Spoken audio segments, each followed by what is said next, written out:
Okay, we're going to start our second session, and we're going to be talking about post-processing. Rae is another one of our very talented photographers in our group. Up till this year, she's been a high school photography teacher, but has recently started a pet and equine photography business. And she also offers photography classes and workshops. So she's going to be talking to us about the why behind post-processing and what you should do and why. So Rae, take it away. Thank you. So let me see if I can share my screen first and then get my, okay, cool. You guys can see my screen. Awesome. Yeah, so as Laura said, I am going to be talking about the art of post-processing today. So I feel like there is, well, when we were talking about doing, a workshop about post-processing, there's lots and lots and lots of videos out there that you can find about how to do specific things like, in Lightroom or Photoshop or whatever other program that you use, because there's so many different programs that you can use to edit your photos. So what this is going to be focused on is kind of like the thought behind post-processing your photos and why we post-process rather than the specifics of like a certain program, right? So these are aspects that you can kind of take and apply to your images, no matter what program you're using. So we're going to be talking about a little bit more of like the art of post-processing. So the first point is the key to successful post-processing is purposeful post-processing. So I like to always start with a slide similar to this. I know the last presentation I gave, I kind of had this as the first slide because to me, it kind of goes back to like everything you do, thinking about why you do it. So how often do you think about why you are taking a picture? So we want to think about the purpose of what we are doing. Therefore, the answer to this question is going to kind of help you determine how you're going to post-process your images, because there's an innumerable amount of ways that you can post-process an image. And the thing that I love too is that it's all subjective. So like you're the artist. So if I take a picture, I'm going to edit or post-process it potentially a lot different than you would if you were to take the same picture or a similar picture. And so that's one thing I absolutely love about photography, is that in every aspect of it, you can really determine, your own art through it, like what you want to do with it and how you want to do it. So these are just some elements and things that you want to consider and think about when you are thinking about how you want to edit or post-process your images. And so like this is just to give you an example. The image all the way on the left is the raw image. So that's straight out of camera. And then these are two different, like completely different ways to edit the same picture that you get different results. And not that one is right or wrong. It's just that they give you a different mood, a different feel. So whatever ultimately your artistic vision of what you're trying to convey in the image, that's what you want to try to post-process for. So if you determine ahead of time the look and feel and reasoning behind your image, it will help you have effective post-processing. So our first little, I guess, kind of thing that I like doing is to get, rather than me just like talking the whole time, for this, I do want participation. So I'm going to show each image separately. And I want you guys to put in the chat what descriptive words come to mind when you see each image. So the first image I'll put up, and whatever kind of descriptive word you think of, put that in the chat. And we'll see what you guys say, then go to the next image, just to kind of see the effect that the post-processing has on the final effect of the image when you look at it as a viewer. So this is the first image. Let me bring the chat up here. So what do you guys think?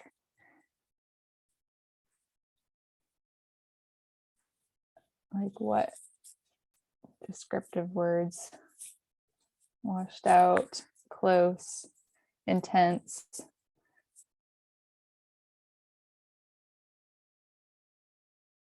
Any others? Sleepy,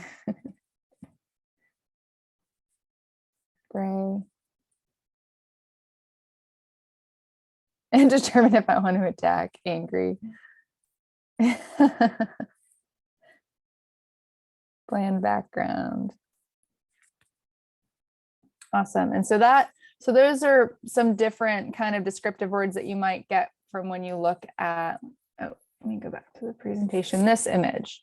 So what are some descriptive images or descriptive words for this image? I guess like with this edit: intense, cold, balanced, detail. Yeah, so the final edits had a profound impact on the final feel of this image. So like this particular image is a stray cat. You can tell by the ear that's been docked that it's been, captured and spayed or neutered and then released back, into wherever it was living. And so like just the difference, like for me, this image seems a little bit softer, a little bit warmer. He does look kind of intense just because of the pose, but the image itself, I think, looks a little bit more like soft and warm and inviting, rather than this one kind of looks to me a little bit more like cold and rough and intense and more like, okay, this is a stray cat that's like living on the street. That's, a little bit more of this was the edit that originally I did to the photo. And then I went back, drama. Yeah. So this one is one I went back and edited differently, like for this particular, presentation, just to kind of see like this one, he doesn't look quite as, I don't think like street cat like, because of the edit is a little bit more warm and inviting, whereas this one is a little bit more dramatic and grungy looking. And so there are specific things that you can do when you're editing to get those, different looks. And so you want to think about your goal when you're post-processing. Of course, you want your image to look good, right? That's like the whole purpose of, our photography. You want it to be eye-catching and memorable, but how? Ideally, your post-processing should match the image, right? So if it is an image that's supposed to be cold and grungy looking, but you edit it in a way that it's more like warm and, like inviting, that might not necessarily match that particular picture. So the way you edit is going to be different depending, on each picture and depending on what your ultimate goal is. So it's going to be different for every image. So there's tons of different genres and reasons for photography and, goals that you have. These are just 4 different things that kind of came to my mind as far as like, if you're taking an image that is supposed to be a little bit more documentary in nature, your goal is to have more lifelike results. So you're going to want to edit your picture to have lifelike colors, you're going to do minimal manipulation. Like if it's truly documentary, you generally aren't going to like remove things from the picture like you would necessarily if you're just purely doing like an artistic type of an image.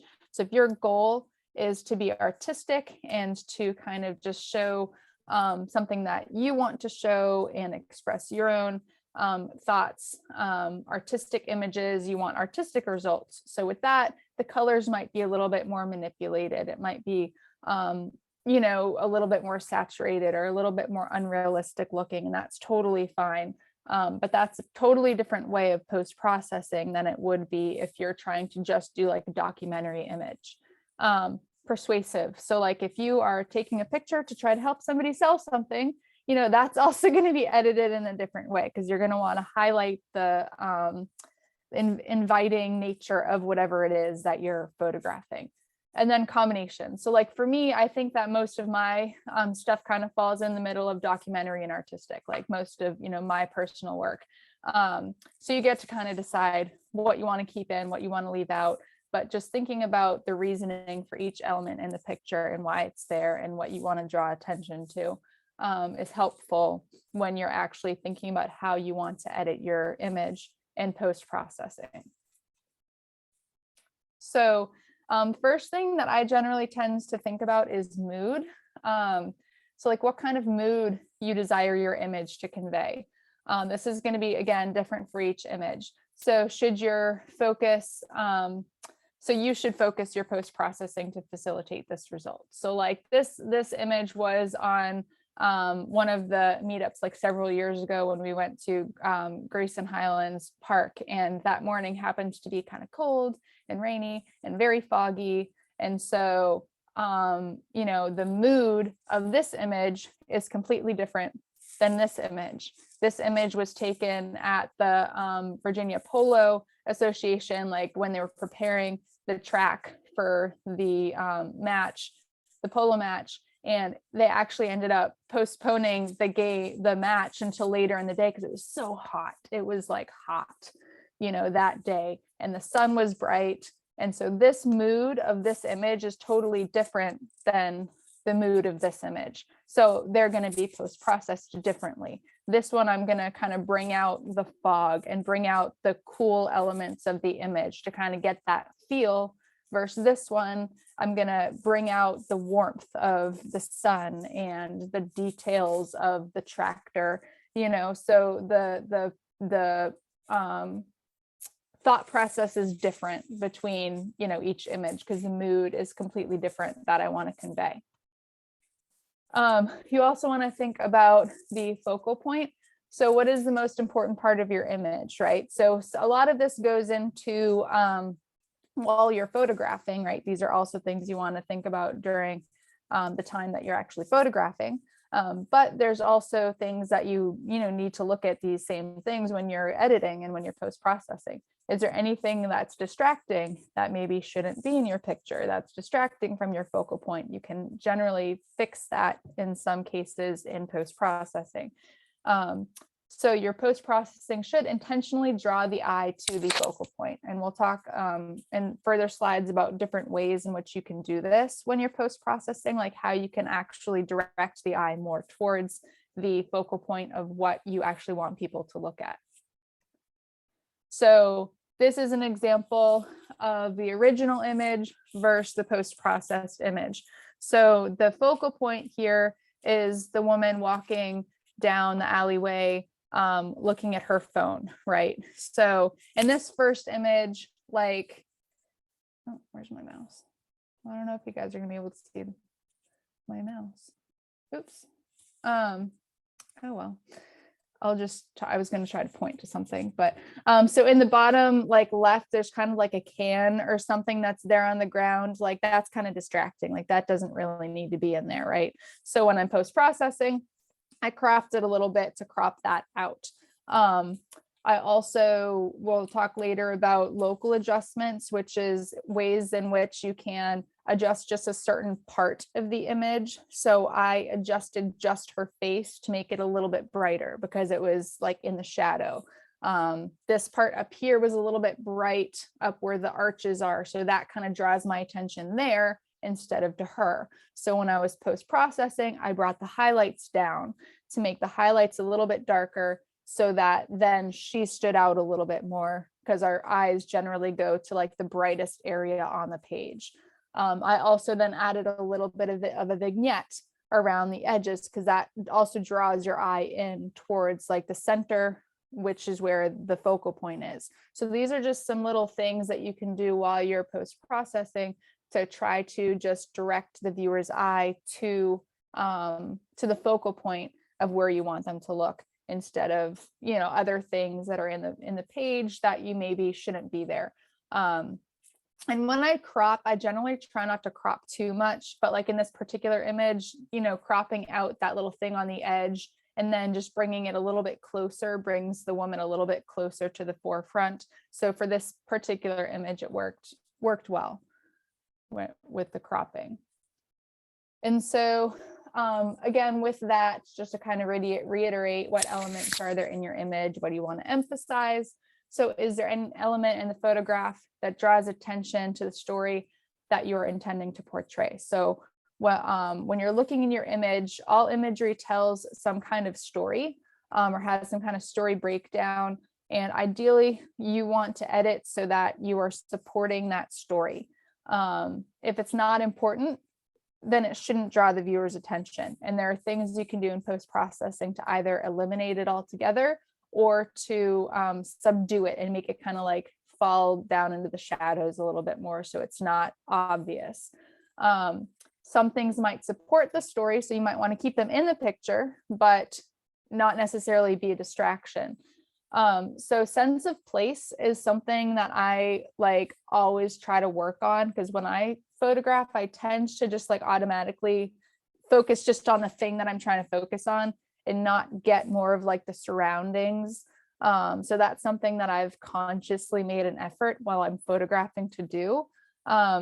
So a sense of place is like in this image, you can kind of see where she is. Like this is the Turkish market in Akko, Israel. It's early in the morning before the market opens.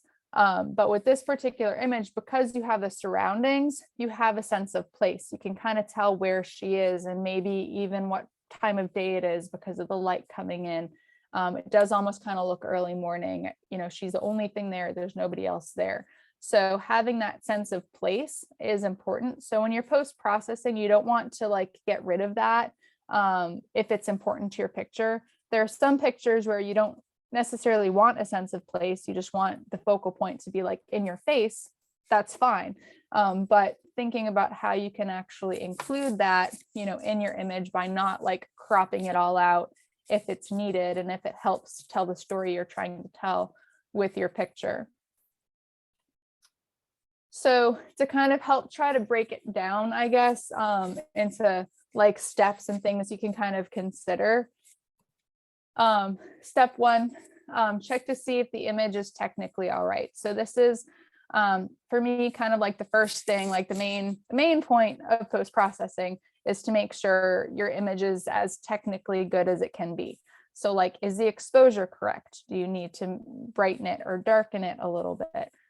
Do you need to fix lens distortion? Most post-processing systems have a way in which you can like compensate for this. So if you're using a certain, you know, a lens on a certain camera, like I know in Lightroom, with most of the popular lenses, it has like a built-in correction, and you can get even a lot more complicated with it. I usually just kind of go into the auto, like compensate for lens distortion. And I have, I use mostly Sony lenses. So it has like the profiles in there and it can detect what lens I'm using and kind of do it for me. So I'll like fix lens distortion if needed, just with that little automatic button. And then is the composition compelling? So again, if the composition, if you look at it after the fact, you're like, well, it would be better maybe if like I was moved over a little bit, then you can kind of crop to like help fix the composition a little bit, etc. So yeah, just and I mean, things like making sure things are in focus, you can only do so much in post-processing. Like that's something you have to pretty much try to do in camera as good as possible. And that is another point, is that you always want to try to do as much as you can in camera without relying on editing afterwards. That's a good kind of school of thought to be in. If you take a picture and then you think, oh, well, I can just fix it later, maybe push yourself. Well, maybe I'll take one more picture and fix it now, instead of trying to rely on, you know, the post-processing afterwards.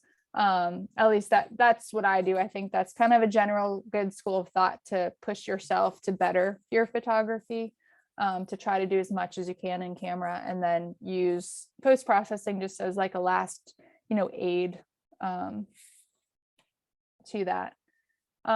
Step number two, the post-process for the feel, the mood, the ambiance.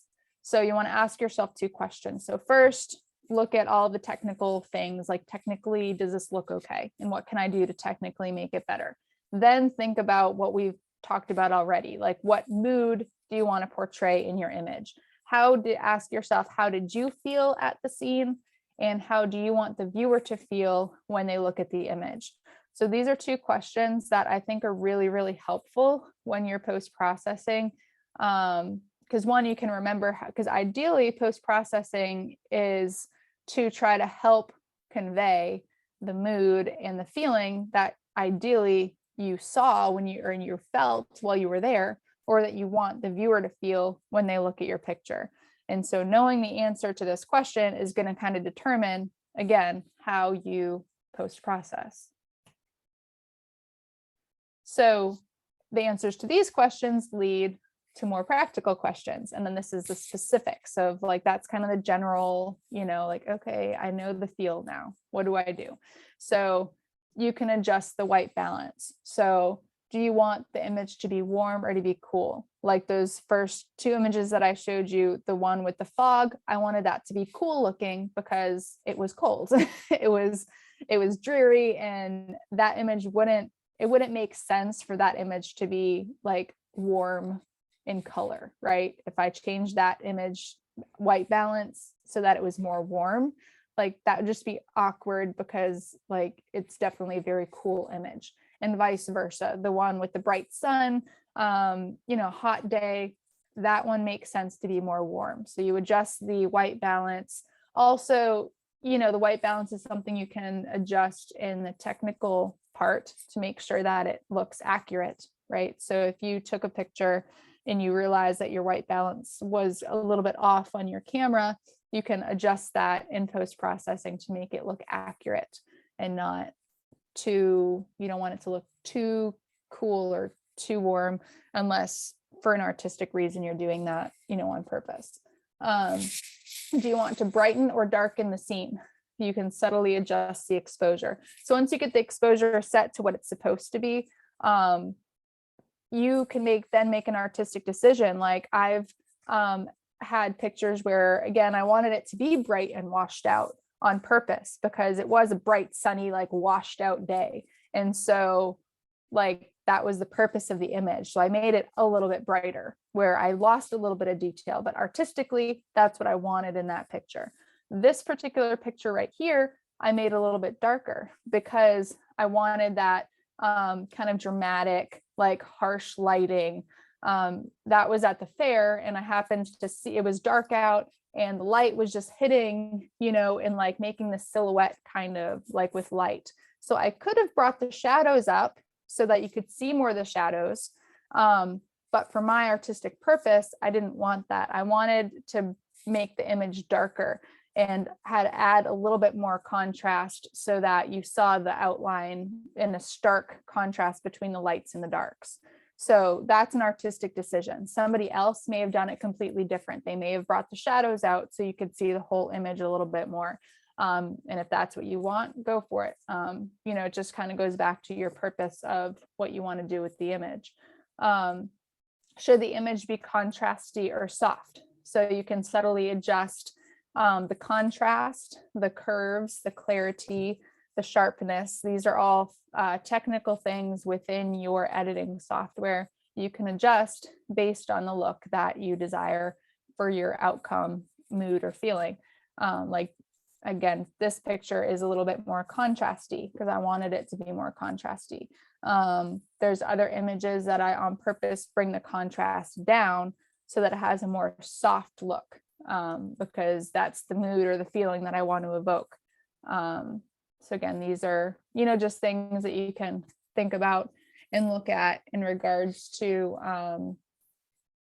what are the steps I'm taking in my editing software. Like I typically use Lightroom personally. And so I'll kind of, go down, and that's what I'll do. I'll first adjust the exposure, like all the technical things, make sure the white balance is good. And then I'll kind of subjectively look at my image and like, okay, what do I want it to look like? And then you go in and make those more fine-tuned details based on what your desired outcome is. And then step 3, identify the story and post-process for the story. So what's important and needs to stand out more? what is distracting and needs to either be eliminated or stand out less. Again, depending on what type of photography you're doing. So a lot of things, I do a little bit of both artistic photography and documentary photography. So a lot of my personal work is more documentary, in which I'm not gonna, there's kind of like ethical standards with documentary photography, depending on what you're using the image for, where you can't like remove a stop sign because like you're altering reality and I'm trying to document reality. But if I'm doing artistic, photography, I'll take that stop sign right out because, I don't want that to be there. It's ugly. So again, based on your desired outcome, you can do different things. And this is an example right here. So this is like the type of photography I do for work. So like with this, like I'm going to remove the leash. I'm going to remove the little dog tags because they're distracting from the dog. So depending on the type of photography you're doing, you can remove unwanted clutter.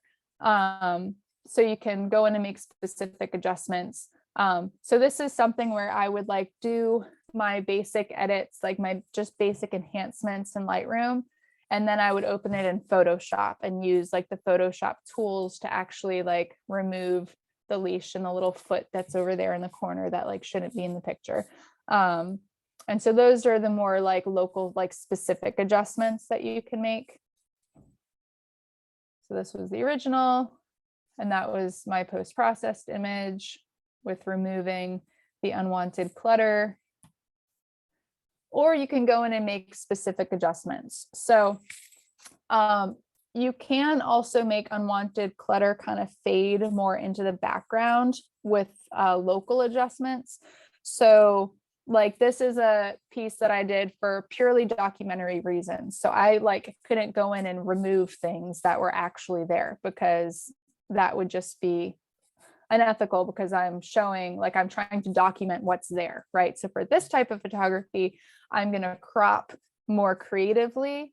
And so like local adjustments mean adjusting just a singular part of the image. So like in Lightroom, there's masking features that you can go in and click on. I use the brush tool a lot, and I'll like brush one area of the image to kind of mask that off, and then make an adjustment to make it like darker. So like over here on the left, that was the original image.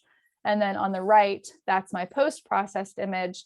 So there's this whole section on the right that's just totally distracting from the picture. And so I just cropped that out because my focal point of the story that I'm focusing on in this particular image is the girl with her kitten.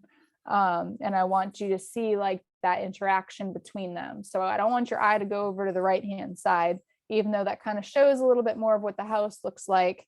To me, it's not as important. So I cropped that out.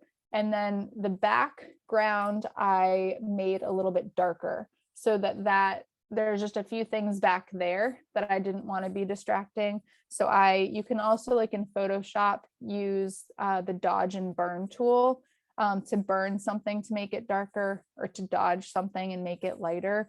So there's different, again, depending on the program that you're using, there's different ways in which you can do this. But generally speaking, you can kind of decide. Then I made her face a little bit brighter because it was fading into the background a little bit. Like I brought the highlights up and I brought the shadows down.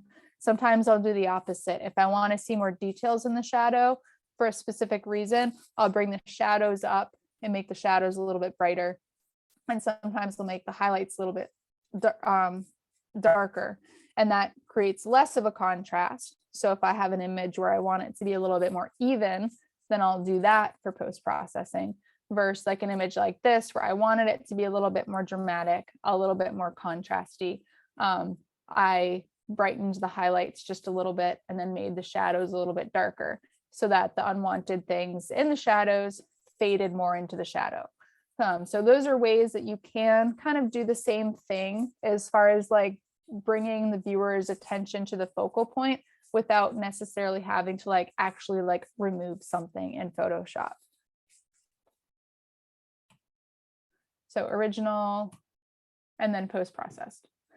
So you can see the difference of like what I cropped, and also adjusting the white balance too. So this I made a little bit more warm and inviting because it is like inside the home, and it's, you know, you're seeing like the interaction between her and her kitten. And so I wanted it to be more warm and inviting rather than the original image was a little bit cooler. My white balance maybe was off a little bit when I actually took the picture. So that's a technical thing that I've, you know, changed first. And then again, this is just another example of kind of the same thing where you can go in and make specific adjustments. So you can brighten certain areas or add texture to certain areas where you want the viewer to focus. So like in this particular image, the original is on the left, the post-processed is on the right. The background is a little bit distracting, right? But there's not too much I can do with that when I'm taking the picture because the background is the background. It's there, it is what it is. Whereas in some other situations, I could maybe move to a different location. She couldn't move very easily. So it was much easier to take the picture there where she was than to try to like move her to a better place. Ideally, you know, trying to go to a better location with like better lighting and background and stuff like that is ideal, but not realistic 100% of the time. But in the background, like there's this person with a red shirt that's distracting. Like, you know, I don't want the viewer to look at that. I want them to look at this beautiful older woman who's sitting there, who's the focal point of the picture. So what I did was cropped it a little bit and then made that darker. So I used local adjustments to make the background darker. So that's one way to make that kind of fade into the background. And then I used another local adjustment with a brush in Lightroom where I kind of put like a brush over her face and made it a little bit brighter so that she stood out from the background. Whereas in the other picture, it's kind of like reverse, like the background is a little bit brighter and she's a little bit darker. So those are just some ways, you know, we're thinking like, okay, well, I want the focus to be on her eyes, like on her face. And I also brought the texture, like using clarity up just a little bit. You have to be very careful with that, especially with like wrinkles and stuff, because you don't want to make somebody look like horribly like grungy and horrible looking. I think it's better to make them look a little bit more realistic for my purposes. So there's a fine line we'll talk about at the end between over processing and kind of making it a little bit too much texture versus just making it more details in the areas where you want the details, and then less details in the area where you don't want the details.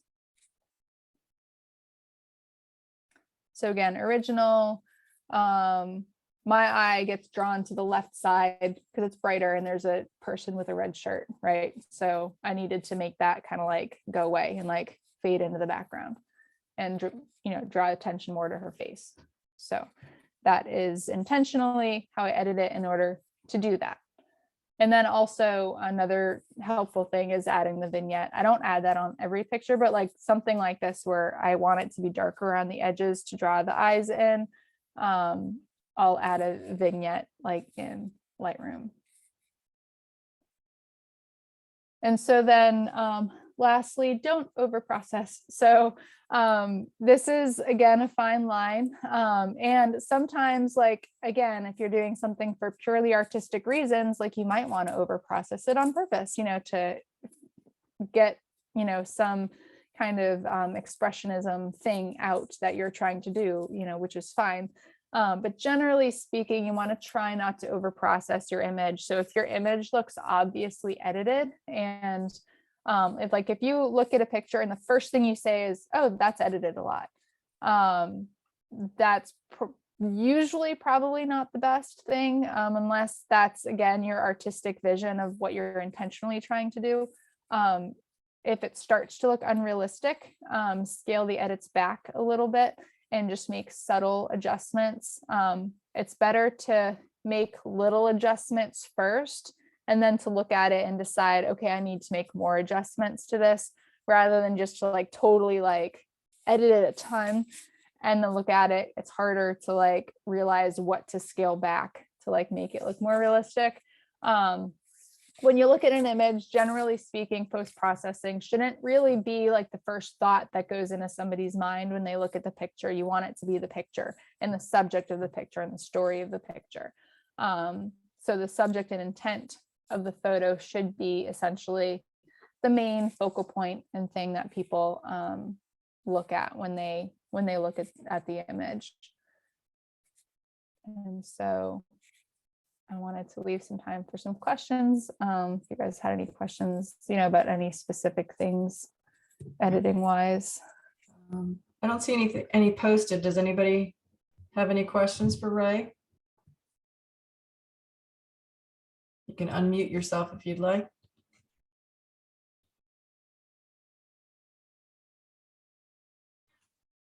I guess not. Okay. So, thank you very much, Rae. That was really great. And your images are this one I like. It's so colorful. Thanks. Great. Okay, thank you. And thank you so much. Yeah, and I know Lori mentioned that I could say something about my upcoming. Yes, please tell us about your workshops. So I do something called Discover workshops. So it's kind of like a 4-day discovery type of workshop where we work together to photograph. There's 2 days where we actually take pictures, and then 2 days where we're actually in the studio learning together. And after teaching for 8 years, I realized students learned the best by looking at each other's pictures and then actually activating things. And so that's kind of the basis of the workshops that I do. And so the next one is going to be in May. And is the information on your website for that? Yes. Great. And yeah, yeah, I have yeah, and I have a wait, if you want more information, you can put your info there and then I'll email you. Perfect information. So it's just AmandaRaeLinas.com. Yeah, and the link is in the link to your website is also in our meetup description. Okay. So very good. Well, thank you so much. We can stop recording, Kemp. And again, we'll take